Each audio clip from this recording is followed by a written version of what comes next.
Bonjour, on va vous parler chantier aujourd'hui avec le Centre du patrimoine associé avec les jeunes du Centre Épide de Combray qui travaillent sur la restauration de la façade du bâtiment administratif du Cergo, du centre d'entraînement régional au Galop de l'Ouest.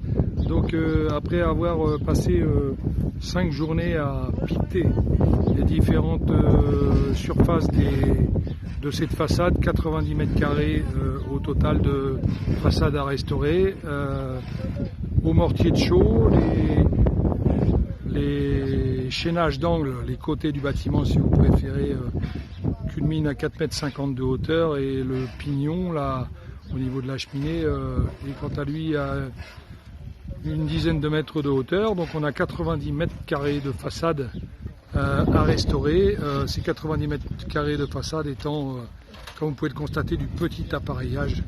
C'est-à-dire que nous n'avons que de la petite pierre qui avait été recouverte sur de nombreuses surfaces par du ciment qu'il a fallu piqueter bien entendu au perforateur, puisque par endroits on avait des gros dosages de ciment. Et les jeunes sont en train de restaurer intégralement la façade avec un produit qu'on appelle le mortier de chaux. Donc c'est un mélange de sable, de chaux et d'eau. Vous voyez, autour de la porte par exemple, on n'avait que des renforts de ciment. Les sous-bassements étaient aussi, autour de chaque entourage de briques, on n'avait que du ciment. Et puis les sous-bassements, il y a un certain nombre de briques qui sont venues reboucher d'anciens trous de plancher probablement à tous les étages. Au-dessus des fenêtres, on avait des linteaux en briques qu'on aperçoit un petit peu au-dessus du volet blanc. Là.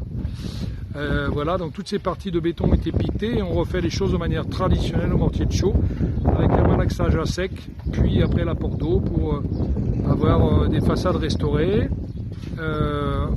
avec un enduit en laissant quelques parements apparents.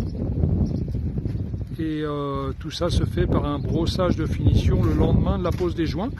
Donc là, les jeunes ont posé tous ces joints en 2 jours de travail.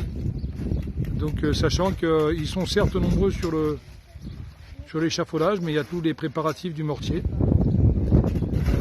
Et puis il y a tous les nettoyages, l'échafaudage d'outils à la fin de la journée qui prennent énormément de temps sur une journée. Donc ils sont très très efficaces et on ne peut que les en féliciter. Voilà.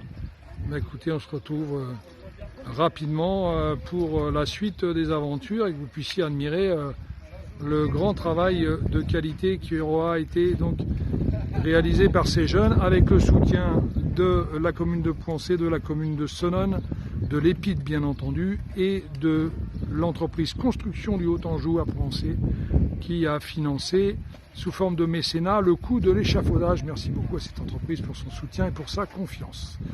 Voilà, à très vite pour la suite du chantier et la fin probablement avec des images délicieuses d'un travail de qualité que vous pourrez découvrir. À bientôt.